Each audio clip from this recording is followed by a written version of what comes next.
अस्सलाम वालेकुम। आज हम स्टार्ट करने लगे हैं the Fermi Dirac distribution function.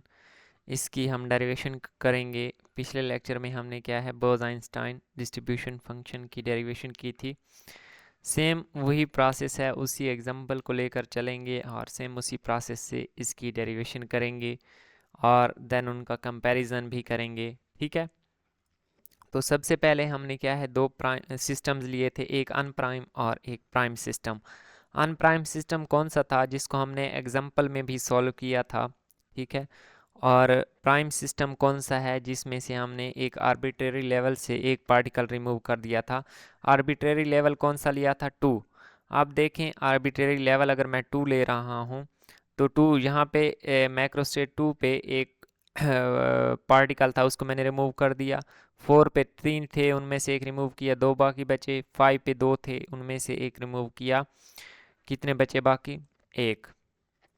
अब देखें total number of particles unprimed system के लिए हमारे पास कितने थे, 6 थे, और प्राइम के लिए उनमें से एक कम कर दिया है हमने आर्बिट्रेरी लेवल से। r इज इक्वल टू 2 हमने आर्बिट्रेरी लेवल लिया है। अगर आप 3 लेना चाहें, 5 लेना चाहें, 4 लेना चाहें, वो आपकी मर्जी है, लेकिन इसमें क्या है 4 है मैक्सिमम। एनर्जी 6 है लेकिन आर्बिट्रेरी लेवल 4 है। क्यों? क्योंकि हमने जो मैक्रो स्टेट्स बनानी होती हैं इस सिस्टम में फर्मी, क्योंकि ये फर्मी डिराक डिस्ट्रीब्यूशन जो फंक्शन है ये फर्मी डिराक स्टैटिस्टिक्स के लिए है। तो फर्मी डिराक स्टैटिस्टिक्स पाली एक्सक्लूजन प्रिंसिपल को फॉलो करती है। किसी एक स्टेट में एक से ज़्यादा पार्टिकल्स को हम नहीं रख सकते, तो इसलिए हमारे पास 5 मैक्रो स्टेट्स बनी थी। तो इस तरह ये हमारे पास, और सिस्टम की एनर्जी क्या है, एक पार्टिकल अगर हम सेकंड एनर्जी लेवल से ख़त्म करते हैं, रिमूव करते हैं, तो टोटल एनर्जी में से हमें 2e माइनस करना पड़ेगा, तो u प्राइम हमारे पास 4e आ जाएगी। और इसी तरह जब इन मैक्रो स्टेट्स में से एक एक पार्टिकल ख़त्म हो रहा है तो इनकी थर्मोडायनामिक प्रोबेबिलिटी भी चेंज होगी, और जो टोटल थर्मोडायनामिक प्रोबेबिलिटी है सिस्टम की वो भी इस तरह चेंज हो जाएगी। ठीक है, जी जे की वैल्यू फिक्स है। अब देख लेते हैं एन प्राइम हमारे पास किस चीज़ के इक्वल है, एन माइनस 1 के। ठीक है, अब हमने आर के मैंने क्यों लिखा है, क्योंकि मैं आर्बिट्रेरी लेवल ले रहा हूँ जिसमें से हमने एक पार्टिकल रिमूव किया है। तो N minus 1, N prime is equal to N minus 1 के इक्वल है। और यू प्राइम किस चीज़ के इक्वल है, u minus N E R. N show करता है कि कितने नंबर ऑफ पार्टिकल्स हमने रिमूव किए हैं उस आर्बिट्रेरी लेवल से, और ई आर उस आर्बिट्रेरी लेवल की एनर्जी को शो करता है। ठीक है, तो हमने एक पार्टिकल रिमूव किया है, और ई टू यानी कौन से लेवल से, 2 एनर्जी लेवल से, तो r is equal to 2, U prime कितना बचेगा, जब ई टू मीन्स के 2e माइनस करेंगे 6e से तो 4e बचेगा। तो u प्राइम हमारे पास क्या है, 4 है। ये फिगर में भी यहाँ पे शो किया गया कि ये 4 ही है। अब हमें अनप्राइम सिस्टम की थर्मोडायनामिक प्रोबेबिलिटी का फार्मूला पता है, जिसकी डेरिवेशन भी हमने की थी स्टेप बाय स्टेप। ठीक है, ये उसका फार्मूला है। और प्राइम सिस्टम में क्या है, सिर्फ n की जगह जहाँ पे n आ रहा है वहाँ पे n प्राइम आ जाएगा। ठीक है, ये प्राइम है। अब हमने इन दोनों को क्या है इक्वेशन, इसको इक्वेशन 1 का नेम दिया है, इसको इक्वेशन 2 का। इक्वेशन 2 को पे क्या है, इक्वेशन 1 को डिवाइड कर देना है, तो ओमेगा प्राइम ओवर ओमेगा इस तरह आ जाएगा। ठीक है, अब जो टर्म्स हमारे पास सेम बन रही है हमने उनको कैंसल आउट करना है। जी जे वाली टर्म हमारे पास सेम बन रही थी तो मैंने उसको कैंसल आउट कर दिया। अब देखें ये क्या है, मैं इनको इकट्ठा, ये मल्टीप्लिकेशन सिंबल है कैपिटल पाई, इसको मैं इकट्ठा लिख सकता हूँ। लेकिन यहाँ पे देखें हमने जो सिस्टम लिया है उसमें आर्बिट्रेरी लेवल एक ही लिया है। ठीक है, arbitrary level r is equal to 2 लें, 3 लें, 5 लें, जो आपकी मन चाहे वो ले सकते हैं। अब हमने यहाँ पे arbitrary level r is equal to 2 लिया है, या सिंपली हम कह लें r लिया है। अब अगर हम उनकी थर्मोडायनामिक प्रोबेबिलिटीज़ को आपस में क्या है, एक को दूसरी पे डिवाइड कर रहे हैं, मैं यहाँ पे फिगर से समझा देता हूँ। ठीक है, अब डिवाइड कर रहे हैं तो यहाँ पे क्या है, 1 पार्टिकल है, यहाँ पे कोई नहीं है, तो इन पे तो इफेक्ट पड़ेगा। लेकिन देखें यहाँ पे भी 1 पार्टिकल है, यहाँ पे भी 1 पार्टिकल है, तो 1 ये आपस में क्या है, जब इनकी थर्मोडायनामिक प्रोबेबिलिटी आपस में डिवाइड होगी तो वो कैंसल आउट हो जाएगी। इसी तरह यहाँ पे 3 है, यहाँ पे भी 3 है, कैंसल आउट हो जाएगी। तो बाकी सब की कैंसल आउट हो जाएगी, सिर्फ अर्थ लेवल की एनर्जी हमारे पास क्या है, या थर्मोडायनामिक प्रोबेबिलिटी रिमेनिंग रहेगी, तो हम जे को क्या है आर से रिप्लेस कर देंगे। जहाँ पे ये टर्म्स में जे आ रहा है उसको आर से रिप्लेस कर देंगे और कैपिटल पाई ख़त्म कर देंगे। क्यों? क्योंकि कैपिटल पाई हम उस टाइम यूज़ करते हैं जब हमारे पास एनर्जी लेवल ज़्यादा हो। अब एनर्जी लेवल सिर्फ एक रह गया है जो आर्बिट्रेरी लेवल है, तो हम इस सैम्पल पाई को भी ख़त्म कर देंगे। अब देखते हैं कि यहाँ पे हमारे पास कोई सिंप्लीफिकेशन हो रही है या नहीं हो रही। अब इसको मैं लिख सकता हूँ एन आर के फैक्टोरियल को एन आर के इंटू एन आर के माइनस वन का फैक्टोरियल, और इसी तरह नीचे वाली टर्म्स है जी जे माइनस एन आर के प्राइम, इसका फैक्टोरियल को मैं लिख सकता हूँ जी जे माइनस एन आर के प्राइम माइनस वन का फैक्टोरियल इंटू एन आर के फैक्टोरियल।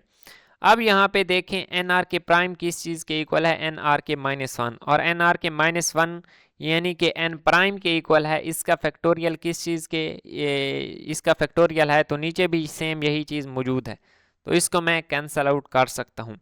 अब यहाँ पे देखें एन आर के प्राइम माइनस वन मौजूद है, एन आर के प्राइम माइनस वन मौजूद है, तो इसको हम क्या है किसी चीज़ के साथ रिप्लेस कर सकते हैं या नहीं, अब हमने ये चीज़ देखनी है। अब यहाँ पे सिंपली हमने क्या करना है, अब एन आर के प्राइम की वैल्यू हमें पता है कि एन आर के माइनस वन है। अगर मैं यहाँ पे एन आर के माइनस वन रखता हूँ तो वो क्या बनेगा, जी जे जी आर है, ठीक है, यहाँ पे इसको आर के साथ रिप्लेस कर देना है, तो जी आर माइनस एन आर के, और माइनस इसके साथ मल्टीप्लाई होगा तो ये क्या बन जाएगा, प्लस वन, और प्लस वन इसकी जगह मैं लिख देता हूँ, सेम यही टर्म आ जाएगी, ठीक है, विद ये माइनस साइन के साथ और ये प्लस, क्योंकि इसके साथ माइनस मल्टीप्लाई हो रहा है, ठीक है। तो अब देखें ये प्लस और ये माइनस आपस में ख़त्म हो जाएंगे और यहाँ पे सिर्फ क्या चीज़ रह जाएगी, एन आर के, ठीक हो गया जी। यहाँ पे जी आर माइनस एन आर के रह गया है और सेम यही चीज़ यहाँ पे मौजूद है और इसका फैक्टोरियल भी है, तो ये दोनों टर्म्स आपस में क्या है कैंसल आउट हो जाएंगी। अब ये दोनों टर्म्स कैंसल आउट हो गई, रिमेनिंग टर्म्स क्या है, एक है एन आर के ओवर जी जे माइनस एन आर के प्राइम, ठीक है। अब ये हमारे पास यहाँ पे पहुँच गया बाय क्रॉस मल्टीप्लिकेशन। अब हम इनको क्रॉस मल्टीप्लिकेशन कर देते हैं, ठीक है, सिंपल सा स्टेप है। और देखें क्रॉस मल्टीप्लिकेशन के बाद जो एन आर के है, क्योंकि हमें एवरेज ऑक्यूपेशन नंबर चाहिए, तो वो क्या है हमारे पास एडिटिव इन नेचर है, तो हम क्या है ऑल मैक्रोस्टेट्स पे सम कर देंगे, ऑल मैक्रोस्टेट्स पे सम कर देंगे। अब हम जाते हैं एवरेज ऑक्यूपेशन नंबर का फार्मूला हमारे पास क्या था, जहाँ पे जे था उसकी जगह मैंने आर रिप्लेस कर दिया है क्योंकि आर्थ लेवल ले रहे हैं, तो N R bar prime, N R bar is equal to 1 over omega into summation K over N R K omega K, ठीक हो। अब इसको मैं इधर मल्टीप्लाई कर दूं तो ये टर्म बन जाएगी ओमेगा के एन आर के, तो इसकी जगह मैं क्या है यही चीज़ रिप्लेस कर सकता हूँ, N R bar into ohm या ओमेगा, इसको जो पढ़ें ये टोटल थर्मोडायनामिक प्रोबेबिलिटी को शो करता है, ठीक है, ये टर्म बन गई। इसी तरह मेरे पास क्या है, अगर मैं n इज इक्वल टू 1 ले लूँ, सिस्टम सारा मैं प्राइम ले लूँ, ठीक है, प्राइम सिस्टम के लिए ये चीज़ क्या है, इस तरह ये तीनों प्राइम बन जाएंगे, ठीक है, ये चारों प्राइम बन जाएंगे क्योंकि ए पार्टिकल के चेंज होने से ये सारी चीज़ें चेंज होती रहती हैं, थर्मोडायनामिक प्रोबेबिलिटी चेंज होती है उसको मेगा प्राइम से, तो टोटल थर्मोडायनामिक प्रोबेबिलिटी भी चेंज होगी, उसको मैं इसी से चीज़ शो करता हूँ। और पार्टिकल में ले लूँ n इज इक्वल टू 1, तो ये चीज़ तो 1 आ जाएगी और ये वाला रिलेशन बन जाएगा, और पार्टिकल्स 1 ना लूँ तो ये वाला रिलेशन आ जाएगा। तो सेम यही चीज़ें इस फार्मूला में मौजूद हैं क्वेश्चन 3 में, तो इनकी जगह हम ये चीज़ें रिप्लेस कर देंगे। अब ये चीज़ें मैंने रिप्लेस कर दी हैं। अब ओमेगा प्राइम को दोनों साइड से कॉमन ले लेता हूँ, कॉमन लेने के बाद क्या है अगेन क्या है, ये इन चीज़ों को दूसरी साइड पे डिवाइड कर दिया और ओमेगा को इस साइड पे डिवाइड कर दिया। अब देखें in a macroscopic system in which the occupation numbers are very large, the removal of one particle from a level will make only a relatively small change in the average occupation number of the level, and to good approximation we can set nr prime is equal to nr। अब देखें हमने एक particle remove किया है किसी earth level में से, ठीक है, अगर पार्टिकल्स हमारे पास बहुत ज़्यादा होंगे तो एन आर बार को हम क्या है एन आर के साथ रिप्लेस कर सकते हैं। क्यों? क्योंकि एक पार्टिकल के रिमूव होने से हमारे पास एवरेज ऑक्यूपेशन नंबर पे कोई नेग्लिजिबल इफेक्ट ही पड़ेगा। तो इसको क्या है बार प्राइम को मैंने क्या है सिंपल लिख लिया। अब taking natural log on both side, दोनों साइड्स पे क्या है नेचुरल लॉग ले लिया है, दोनों साइड्स पे नेचुरल लॉग लिया है, तो हम इसको इस तरह लिख सकते हैं लॉग की प्रॉपर्टी को यूज़ किया है ln of omega prime minus ln of omega. अब हमें ये फार्मूला हमने ड्राइव किया था the statistical interpretation of entropy में, तो हम इस फार्मूला से ln ऑफ ओमेगा को क्या लिख सकते हैं एस ओवर के बी, ठीक है, और इसी तरह ln ऑफ ओमेगा प्राइम के लिए एस प्राइम ओवर के बी, ठीक हो गया। तो ये वैल्यू यहाँ पे मैं पुट कर देता हूँ, ये वैल्यू यहाँ पे पुट कर दी इक्वेशन 4 में, तो ये बन गई एस प्राइम ओवर के बी माइनस एस ओवर के बी। अब एलसीएम लेंगे तो ये एस प्राइम माइनस एस बन जाएगा, इसमें से मैं एस अगर ये माइनस कर लूँ, कीप इन माइंड ये मैंने जो बोज-आइंस्टाइन फंक्शन था इसको मैंने डायरेक्ट डेल्टा एस कह दिया था, और जो डेल्टा यू था वो भी यू प्राइम माइनस यू की फॉर्म में लिया था। अब यहाँ पे मैं क्या है स्टैंडर्ड केस है, ये भी मैं क्या है मैं बताया था कि आप ये भी करेंगे आंसर सेम आएगा। तो अब मैं माइनस कॉमन ले लिया है, तो इसको मैं लिख सकता हूँ एस माइनस एस प्राइम जो कि डेल्टा एस के इक्वल है, तो ये माइनस डेल्टा एस ओवर के बी बन जाएगा। अब आते हैं एंट्रोपी डिफरेंस रिलेशन पे, जो कि हमने पिछले लेक्चर्स में मुसलसल 2 लेक्चर्स में देख चुके हैं। अब for isochoric process volume is constant, so ये टर्म ख़त्म हो जाती है और ये हमारे पास क्या है कुछ इस तरह रिलेशन आता है, ये प्लस साइन अगेन यहाँ पे आ गया, इसको ख़त्म कर देना है, ठीक है।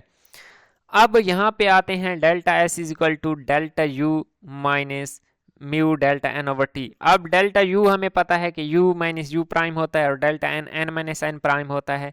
यू प्राइम की वैल्यू भी हमने अभी कैलकुलेट की है, देखिए एन प्राइम की वैल्यू भी हम जानते हैं, N is equal to 1 put कर देना है, ठीक है सिंपली। तो डेल्टा यू की वैल्यू ये आ गई और डेल्टा एन की वैल्यू 1 आ गई, ठीक हो गया। अब ये यहाँ से हमने क्या है देख लिया, अब ये माइनस के साथ माइनस कैंसिल होता है, माइनस माइनस प्लस एन और एन इज इक्वल टू 1 लिया है, तो ये इस तरह हमने वैल्यूज़ फाइंड कर लिए। अब डेल्टा एस की वैल्यूज़ यहाँ पे क्या है पुट कर देंगे सिंपली, तो ये बनेगा ई आर माइनस म्यू। अब इक्वेशन 5 में पुट कर दें डेल्टा एस की वैल्यू, ठीक है, माइनस इंटू डेल्टा एस था, डेल्टा एस की वैल्यू पुट करेंगे तो ये माइनस अंदर मल्टीप्लाई होकर म्यू माइनस एप्सिलॉन आर बना देगा, जो कि अगेन वही सेम केस बन गया, लेकिन उस केस में यहाँ पे प्लस था, इस केस में यहाँ पे माइनस है, तो सिर्फ यही डिफरेंस आ रहा है। अब एंटी लॉग लेना है बोथ साइड्स पे, एंटी लॉग लेंगे तो इस टर्म को इस तरह लिख सकते हैं। अब मैं इसका रेसिप्रोकल ले लेता हूँ, दोनों साइड पे रेसिप्रोकल लिया तो नीचे वाली टर्म क्या है ऊपर आ जाएगी, ऊपर वाली नीचे आ जाएगी, और इस तरह मैंने क्या है 1 ओवर ई की पावर एक्स मैंने बताया था कि किस चीज़ के इक्वल होता है ई की पावर माइनस एक्स के इक्वल, तो मैंने ई एक्सपोनेंशियल वाली टर्म को माइनस के साथ मल्टीप्लाई कर दिया है, तो ये ई म्यू माइनस ई आर था तो ई आर माइनस म्यू बन गया है, ठीक हो गया। अब मैं इस एन आर बार को मैं दोनों पे अलग-अलग डिवाइड कर देता हूँ, तो कुछ इस तरह रिलेशन आ जाएगा, G J over N R bar is equal to exponential, ये दूसरी साइड पे 1 आकर प्लस हो जाएगा, और अगेन रेसिप्रोकल लें तो ये बनेगा एन आर बार ओवर जी जे। अब मैंने क्या है आर को जी जे के साथ रिप्लेस कर दिया है, ठीक है, यहाँ पे उसकी जस्टिफिकेशन भी दे दी है, क्योंकि आर्बिट्रेरी लेवल आर जो हमने लिया था वो कोई भी लेवल जे हो सकता है। तो रेसिप्रोकल लेने से ये हमारे पास क्या है फंक्शन बन गया, कौन सा distribution Fermi Dirac distribution function. अब यहाँ पे आ रहा है +1, बोज-आइंस्टाइन के लिए यहाँ पे था हमारे पास -1, ठीक है, तो ये उनका कंपैरिजन भी हो गया। अगर हम इनको इकट्ठा लिखना चाहें जनरल फॉर्म तो यहाँ पे प्लस माइनस ए लिख सकते हैं, अगर प्लस होगा तो फर्मी डिराक होगा और अगर माइनस होगा तो हमारे पास क्या है बोज-आइंस्टाइन डिस्ट्रीब्यूशन फंक्शन होगा। अगर किसी पॉइंट की समझ नहीं आई तो कमेंट सेक्शन में पूछ सकते हैं। मिलते हैं नेक्स्ट वीडियो में, अल्लाह हाफिज़।